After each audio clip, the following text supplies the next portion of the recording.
பெண்களுக்கு நடுவுல ஒரு பையனோட ஃப்ரெண்ட்ஷிப்பும் நிறைய ஆண்களுக்கு நடுவுல இருக்க பெண்ணோட ஃப்ரெண்ட்ஷிப்பும் என்ன வித்தியாசம்? ரெண்டுலயும் காமனான விஷயம் அந்த பையன் தான் மாட்டான். இப்படி நிறைய பசங்க இருக்கிற இடத்துல ஒரு பொண்ணா இருக்கும்போது எப்படி பையன் மாட்டுவான்னு அந்த நினைக்கிறீங்க? பொண்ணு ஒரு பொண்ணு இருந்தாலும் அதான ராணி மாதிரி எல்லாரையும் ஆட்டி படைக்கும். அதை பண்றா இதை பண்றான் எங்க மரியாதை கொடுக்குறாங்க. கும்பலா இருந்தா சரி ஒரு பொண்ணு அங்கங்க திட்டு விழுகும். கும்பலா இருந்தா மொத்தமா நம்ம ஒரு ஆளுக்கு தான் திட்டு விழுகும். அதுல இருக்க என்ன பெனிஃபிட்ஸும் டிஸ்அட்வான்டேஜ் இருக்கு, பெனிஃபிட்ஸ் கண்டிப்பா இருக்கு. பையன்கிட்ட பேசுறது அது ஒரு மாதிரி இருக்கும். எது அவங்களோட பேசுறது, நம்ம ராவா பேசுறது, நம்ம ஃப்ளோவா சொல்றது அது ஒரு மாதிரி இருக்கும்.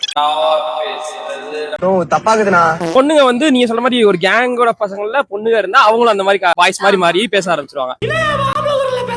பொண்ணு கேங்ல பசங்க இருந்தா அந்த பையன் கொஞ்சம் கன்சர்வ்டா பேசுற மாதிரி இருக்கும். பட் அந்த கிடைக்கிற எமோஷனல் சப்போர்ட்டோ இதுவோ கொஞ்சம் வித்தியாசமா இருக்கும். என்ன சொல்றான் பாருங்க, கம்பி கட்டுற கதையெல்லாம் எடுத்து போடுறாங்க. பசங்கள்ட்ட எமோஷனல் சப்போர்ட் இருக்கும், நல்லாவே கொடுப்பாங்க, கொடுக்காமலாம் இல்ல, டிஃபரெண்டா இருக்கும். அவ்வளவு கொடுக்குற விதம் அவ்வளவுதான். அவர்கிட்ட வாங்கின காசுக்கு ஏணி சின்னத்துல ஒரு குத்து, உங்ககிட்ட வாங்கின காசுக்கு தென்னை மரம் சின்னத்துல ஒரு குத்து, ஆக மொத்தம் 2 குத்து. ரெண்டுத்துக்கும் என்ன டிஸ்அட்வான்டேஜ் இருக்குன்னு நினைக்கிறீங்க? அந்த பொண்ணை திட்டுவாங்க, கேங்கா இருக்கிற பசங்களோட சுத்துறேன்னு, இங்க பையனை திட்டுவாங்க. அது ஒண்ணுதான் டிஸ்அட்வான்டேஜ். பாக்குறவெல்லாம் ஜாலியா வாழ்றான்னு சொல்லிட்டு போயிருவான். கஷ்டம் நமக்கு தான் தெரியும்.